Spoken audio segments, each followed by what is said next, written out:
Ата-ана үшін ең ауыр жағдайдың бірі баласының өзін сыйламауы.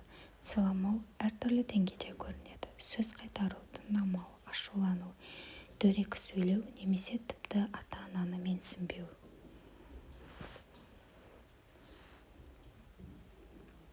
Мұндай сәттерде көбіміз бірден ұрысқа жүгінеміз, бірақ бұл мәселені шешпейді, қайта тереңдетуі мүмкін. Сол үшін төмендегі кеңестерге назар аударған жөн.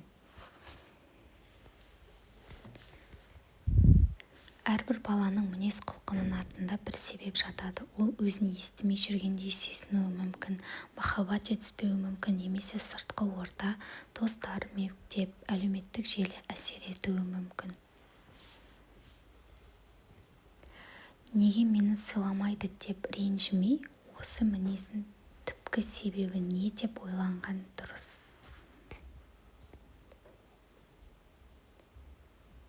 Баладан сыйластық күтпес бұрын ата-ана өзі сыйластықты бірінші көрсетуі қажет.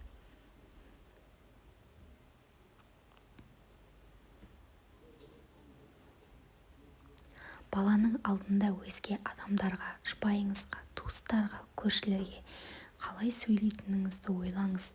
Бала ата-анасының ісінен үйренеді. Егер сіз балаға қатты сөйлеп, бірақ одан жұмсақтық күтсеңіз, ол әділетсіздік деп қабылдайды.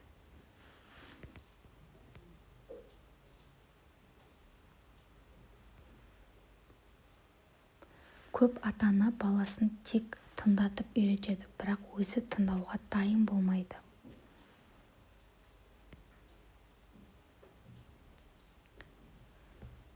Баланың шағымына, пікірі мен сезіміне құлақ асу сыйластықтың ең мықты жолы.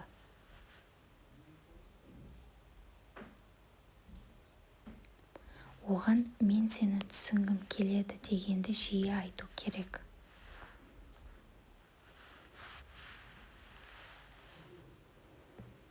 Баланы қорқытып, ұрысып тәрбиелеу тек уақытша әсер етеді, бірақ ол ұзаққа бармайды.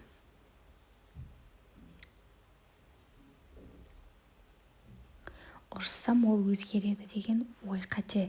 Бала ұрысқан сайын жүрегі суиды.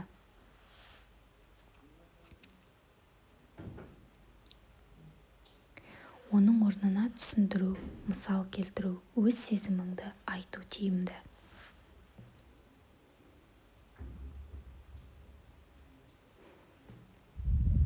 Сен қатты дауыс көтергенде менің жүрегім ауырады деген секілді.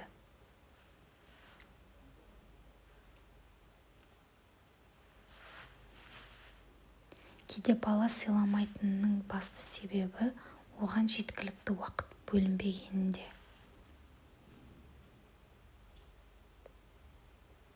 Қаншама ата-ана баласына тек ақша, киім, тамақ берсе жеткілікті деп ойлайды, бірақ балаға эмоционалды жақындық керек.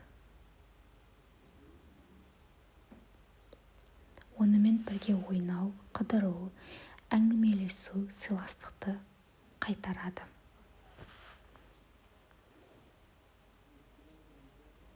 Егер бала үнемі шектен шықса, оған нақты ережелер керек, бірақ ережені айқаймен емес, сабырмен жеткізіңіз. Мысалы, біз үйде бір-бірімізге дауыс көтермейміз деген сияқты.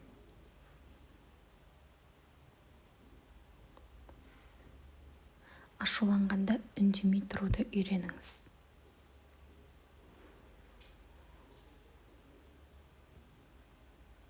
Баланың дөрекі сөзіне бірден жауап қайтармай, тынышталып алған дұрыс.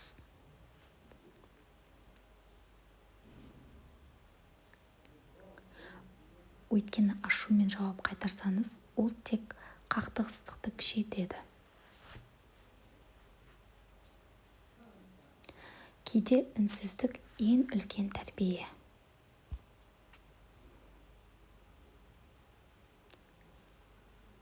Балаңызды жақсы көретініңізді жиі айтыңыз.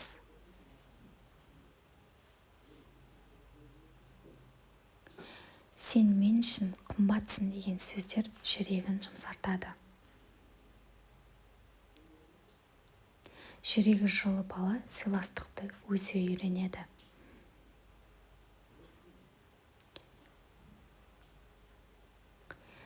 Дұға етіп рухани орта қалыптастыру бала мінезін түзетуде өте маңызды.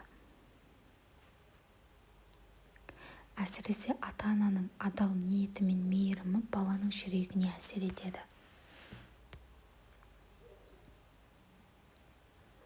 Баланы сыйламауы бір күнде қалыптасқан жоқ, оны түзету де уақытты қажет етеді.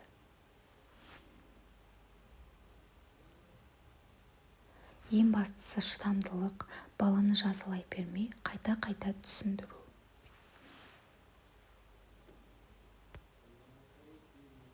Өзіңді ұстай білген сайын балаңыз да үйрене бастайды.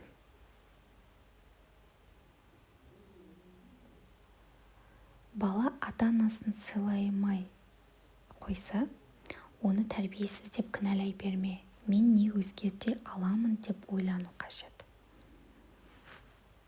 Сыйластық екі жақты процесс. Ата-ана үлгі көрсеткенде, түсіністік танытқанда, мейірім мен уақыт бөлгенде бала да біртіндеп өзгереді. Бала бізді сөзіміз үшін емес, ісіміз үшін сыйлайды.